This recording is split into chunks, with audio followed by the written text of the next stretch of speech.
Hi everyone and welcome back to my channel.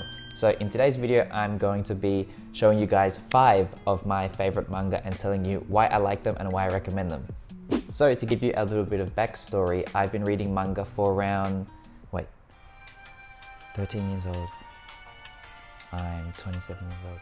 So I've been reading manga for around 14 years now, and so I started reading manga like Naruto, One Piece, Bleach. Until now, I read pretty much anything I can get my hands on. I've actually wanted to make this video for a while now, but I moved houses kind of recently, so when I moved houses I had to put all my manga into these plastic boxes. So I had to spend time sitting down going through all these boxes of all these manga to pull out my favorites, and then I reread them so I could give you guys my fresh thoughts. So before we start the video, if you like the video, please don't forget to press like, press subscribe, and then also leave me a comment down below if you've read any of the series that I showed today, or if there's any manga that you'd like to recommend to me. Okay, let's get started. Number 1.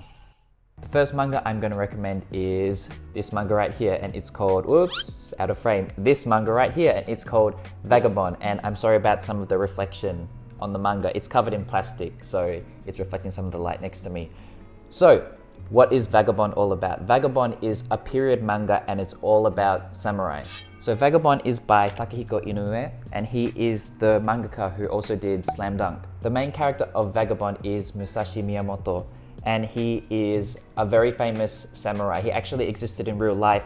However, this manga is more of a fictional retelling of his life. And this manga follows his journey to become the world's strongest swordsman.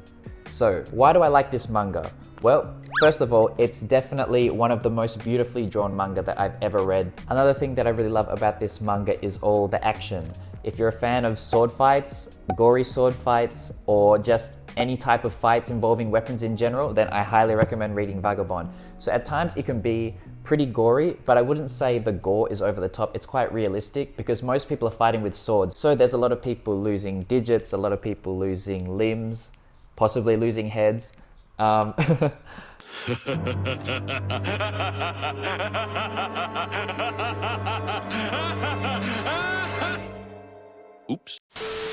And even the main character gets his fair share of wounds, injuries, and scars and things like that. So anytime he makes mistakes or anything like that in battle, they have consequences that last with him for the rest of his journey. This story also has really good character development as well.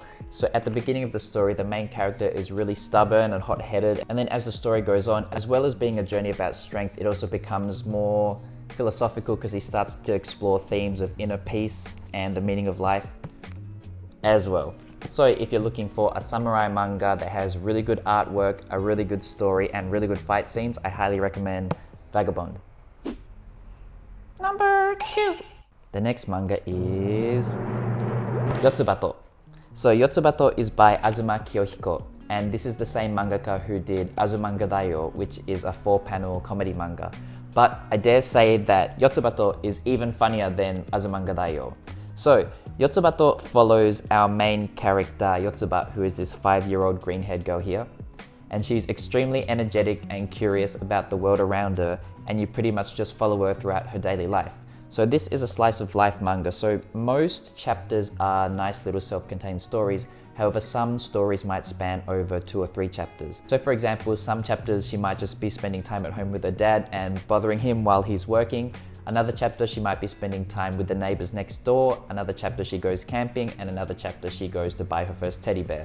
When I explain it like this, I feel like I'm not making it sound particularly interesting, but this manga really is hilarious. The jokes always hit really well, and the facial expressions are really funny, and the timing is really good as well. Another great thing about this series is that it's really good at capturing the innocence and curiosity of being a kid. So even though I obviously didn't grow up in Japan or have lived in Japan, but there's something kind of like a universal nostalgia about this manga that I feel a lot of people can relate to, and it makes you think back upon your childhood.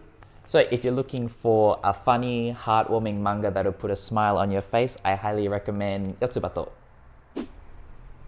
Number 3. The next manga is Orange or Orenji. So this manga is a really nice love story, but it's not just a love story, it's also a story that explores dealing with tragedy and loss. So this manga is about the main character here, Naho. She wakes up one morning to find a letter from herself, but 10 years in the future. And her future self explains to her about a bunch of regrets and mistakes that she made in her life. So the letter contains some instructions so that the past version of herself doesn't make the same mistakes.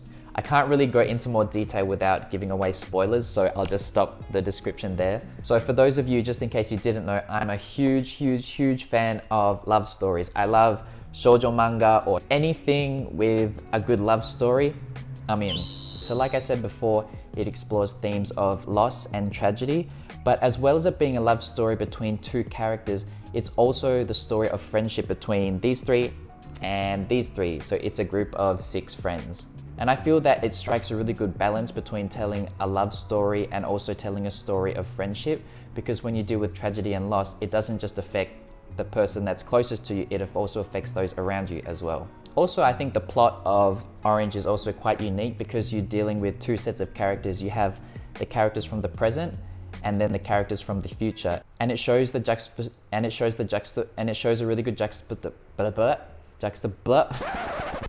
really good juxtaposition. I even said it, but now like I'm getting stuck on the word. Let's try again. Okay, so it shows a really good juxtaposition, but I'm gone. Let's change the word. It shows the actions of the present and how the consequences of those actions affect those in the future. The artwork is also quite unique from other shoujo manga that I've read.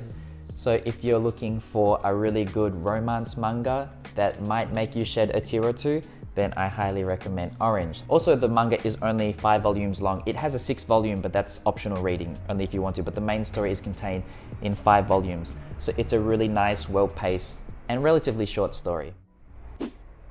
Number 4. The next manga is this manga right here. It's called Pluto, and it's by Naoki Urasawa, who is also the mangaka of some really famous manga such as Monster and also 20th Century Boys. That wasn't on purpose. I wasn't gonna do this on purpose. I just realized when I was counting, I just ended up doing this, so.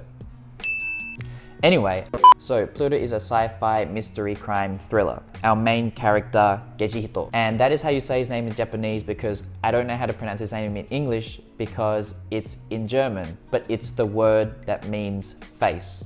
Actually, I'll just search it up now.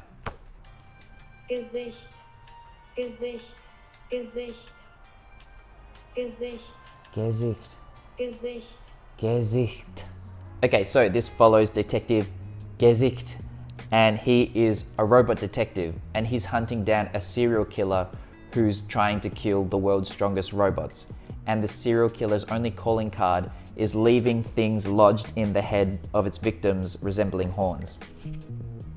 So Pluto is actually a retelling of a story arc from Astro Boy called The Greatest Robot on Earth. But obviously there's no detectives or murders going on in Astro Boy, so this is a loose retelling. And if any of you have read Naoki Urasawa's previous works, then you know that he really is a master of suspense. Pretty much every chapter you're left on a cliffhanger, which really makes it so once you pick this manga up, it's really hard to put down. So apart from being a really awesome detective, serial killer, kind of rat and mouse, oh my gosh, sorry, cat and mouse chase story. Like many sci-fi stories that involve robots, it also explores themes of what it is to be human, what separates humans from robots, and also things such as hatred and prejudice, and also the long-lasting effects of war. This manga also has really great dialogue and is also really well paced, and by the end, all the storylines are wrapped up really well, so no loose ends. So if you're in the market for a sci-fi detective crime thriller, then I highly recommend Pluto. Number 5. The last manga that I'm going to be showing today is this manga right here, and it's called Machida-kun no Sekai, or The World of Machida-kun. So this is actually one of my favorite manga of all time. So the other manga I showed in this video are manga that I really like, but if I had to make a top 3 off the top of my head, there was no way I could make a top 3 without putting in Machida-kun no Sekai. So Machida-kun no Sekai is all about our main character here. His name is Hajime Machida. So unlike other manga protagonists, Machida-kun isn't smart. He's not particularly handsome, although I think he's pretty good looking. and he's not good at sport, but he's absolutely loved and adored by everyone around him. And that's because he is the kindest person on earth. So every chapter we follow Machida-kun living his life as he meets people in need. So for example, in one chapter, it might be his kindergarten teacher going through a midlife crisis, or in another chapter, he meets a child who can't find their parent. And it's all about him just spreading warmth and kindness and taking care of those around him. So each chapter in Machida-kun no Sekai is pretty much a self-contained story. However, some stories might spread across 2 or 3 chapters, but pretty much every story is self-contained. But Machida-kun also does have his own character arc that spreads across all 7 volumes. And also this manga has a really nice love story. So Machida-kun is really kind and loving towards others, but he himself doesn't actually understand romantic love. He thinks romantic love and kind of platonic love are the same thing, which is something that he comes to find out is different as the story goes on. So one of the reasons why I love this manga so much is that it really touched me after I read it. So after I read this manga, I actually felt really more optimistic about life and felt that I wanted to be a person like Machida-kun, because the manga teaches you that it doesn't take much to kind of make people's day and spread kindness and warmth to those around you. So after I read this manga, it made me feel like I want to live my life the same way that Machida-kun does. So maybe if you're feeling down, or if you're not, but you're looking for a really nice, calm, relaxing and heartwarming manga, then I highly, truly recommend Machida-kun no Sekai. It really is an amazing manga. So that's the end of my first manga recommendation video. I still have heaps of manga in boxes that you saw earlier in the video. So if you guys enjoyed the video, of course, I'd be happy to give you more recommendations if that's something that you would like. So if you want to see more videos like that, please let me know down below, and I'll see you guys in the next video. See ya!